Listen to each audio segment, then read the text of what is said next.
All right, so I'm in the middle of doing a spark plug job on this here Sienna, and I realized that if you're doing trying to do strut assemblies, this may help you out as well. So I'm going to make a quick video on how to pull off the upper cowl and the wiper motor to expose the top of the strut towers. Here we go. All right, here we go. Got all my tools cleaned off of the cowl here. I still got these ones laying here, but we're going to go ahead and start off. We're going to remove these wiper arms. So you got to get in here with like a small flathead screwdriver or a trim removal stick and pop these caps off right here. If I could get in there. There we go. Yay. So we'll do that on each one, and that exposes, that looks like a 13mm nut. All right, the nut's actually a 14mm, so you'll go ahead and zip that out of there, just like that. So we'll get both of them out, and then you just grab underneath this side with one hand, and on this side, and you just kind of work it back and forth and pull upwards, and it will slide right off of this shaft. So I like to sometimes lift it up like that, and then there we go, just like that. And then we got the wiper arms off. We're going to move over and we're going to get these little trim pieces off of each side. They are matching, so I'm going to use a trim removal stick here to try and get them unclipped. This one's kind of loosey-goosey already. These are made out of plastic. I'll have a link for this in the description as well, and any other weird tools that I use. We just kind of get it under there, get the clips popped up, and then pop these puppies out of there just like that. There's one on each side. All right, now we're ready to pull this upper cowl panel here. So we're going to come down here to these little white things and unscrew them. I think these hold it on. They may just hold this mat up though, I'm not super sure. There's two. And we'll take this little cover out of it, I think, for the brake fluid reservoir, just in case. And I do believe it should be held down only by clips now, so we'll grab over here and start trying to work it up and forward, just like that.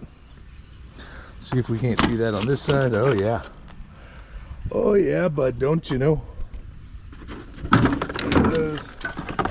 Just like that. There's just a whole bunch of retaining clips that run down this thing.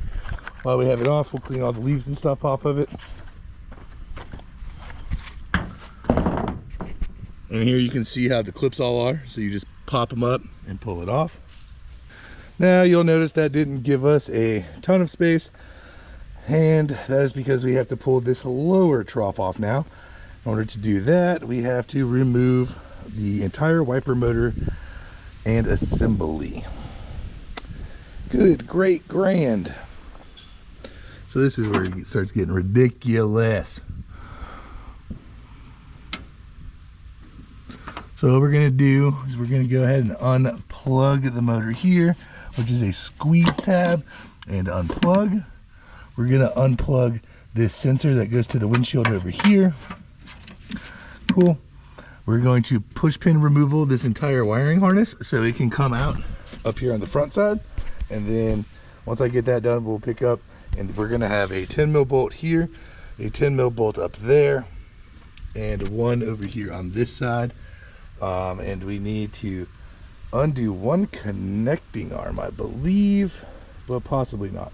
I think that, now we'll take those 3 bolts out, and I think this whole assembly, we'll slide that grommet out towards the driver's side, and then this whole motor assembly should come right out of here and open up this lower piece to come out.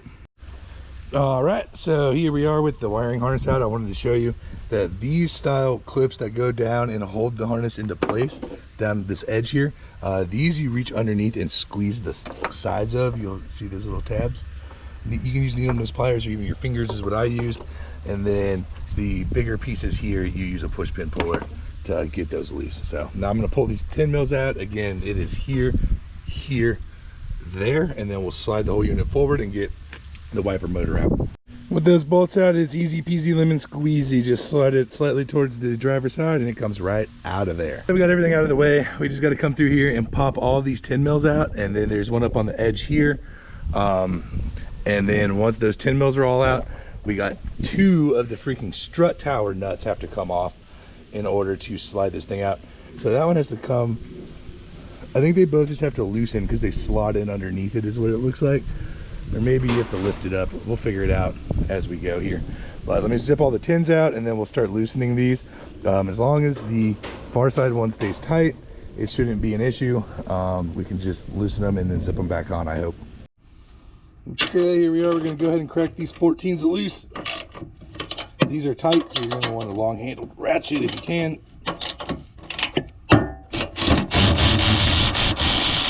It does look like they have to come all the way off and get lifted over.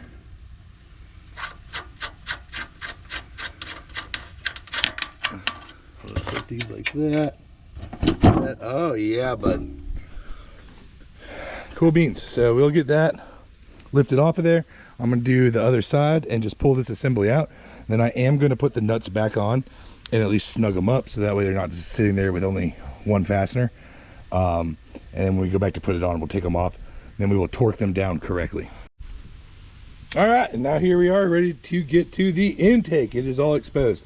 I just zipped the nuts back on to the strut towers to hold them there. Like I said, I think it's overkill, but I don't want any chances of being able to wobble or anything happen there. When we go back to put it together, if you've ever watched any of my repair videos before, I'm not going to show you putting it back together. If you take it apart, I feel like you should be able to put it back together. Those nuts are 90 Newton meters is what you're going to want to torque them down to. So if it helped you out, hit the thumbs up button and subscribe if y'all want to see more.